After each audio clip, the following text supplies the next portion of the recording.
guys, what's up? Thank you so much for coming back. I'm Arpita and I welcome you back to the Crazy Wisdom. Alright, so today's topic of discussion is quite interesting and something that everybody sort of searches for once in their lives.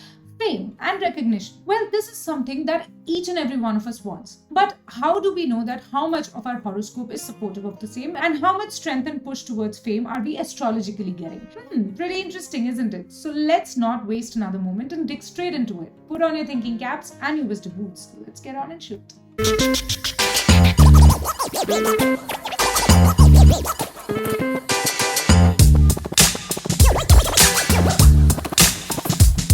So talking about fame, well, according to my analysis and according to all the data that I have gathered, across the various charts and horoscopes that I've studied, there are two very strong planets that come into picture when we talk about a person receiving massive fame and massive recognition in their lives.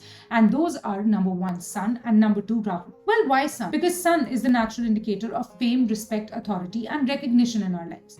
And when Sun is placed very strongly and very prominently in our charts, it sort of is a direct representation that, we would be getting a lot of appreciation and a lot of recognition in whichever house Sun is placed in. So this is one important planet that we need to see when we are checking for a person's level of recognition in their lives. And not only in D1, which is our birth chart, but also in D9, which is Navamsha, which is like the second most important chart of, our astrological analysis, and the D10, which is the career and professional development chart. The second most important planet, and I would say it is even more important than Sun, in a lot of ways, is the planet Rahu.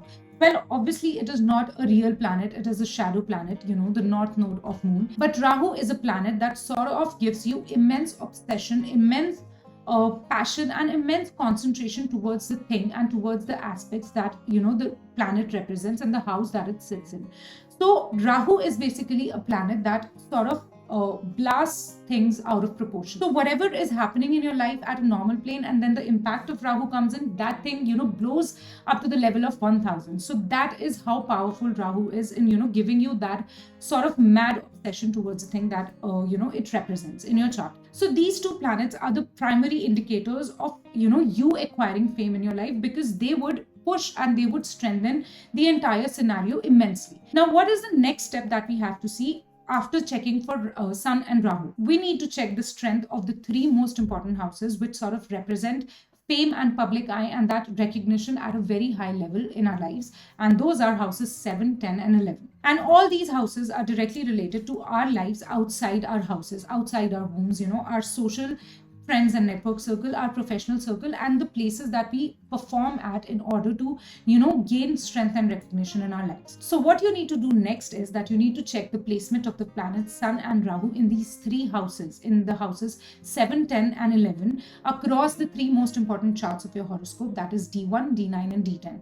So if Sun and Rahu are placed in the 7th, 10th, or 11th houses in majority of these three charts, D1, D9, and D10, then, you get a lot of astrological push and a lot of push from your horoscope to acquire that public eye and to acquire that level of recognition and to acquire that authority in your life where you are able to command and hold and sort of direct a huge crowd and a huge gathering, and people actually listen to you, which is definitely equivalent to your fame and recognition and how popular you are in your life. So these three houses, these two planets, and their interaction and their interrelation to each other is very important across the D1, D9, and D10 charts. So even if you have Rahu and Sun, placed in the houses that I discussed in even 2 charts out of 3, then you have a lot of chance of, making it big in your life and making it to a level where people at a larger scale start recognizing you and start appreciating you and start following your lead. Now, obviously, this is a very initial level of analysis, and you need to see a lot of things like, what are the conjunctions with these planets, what are the aspects of these planets, and what are the individual strengths of these planets in your chart. So when all those things come into picture, the entire scenario as a cumulative, outcome needs to be seen and checked in order for you to get to that level of realization that yes, there is a decent level of fame and recognition present in your life. Alright guys, so with this I put a wrap on this video. I hope you liked it, and if you did, don't forget to leave your comments in the section below telling me all about the placements that you could find in your chart, and all about the placements that you're confused about, and all about the placements that you want clarification on. I'll be there to help you. Also, don't forget to like, share and subscribe to my channel, and don't forget to hit the bell icon so that you can be notified every time I come up with a new video. With this, I'll be meeting you again too soon, but don't forget to be crazy and wise until we meet for the next time. I'll see you guys soon. Bye bye.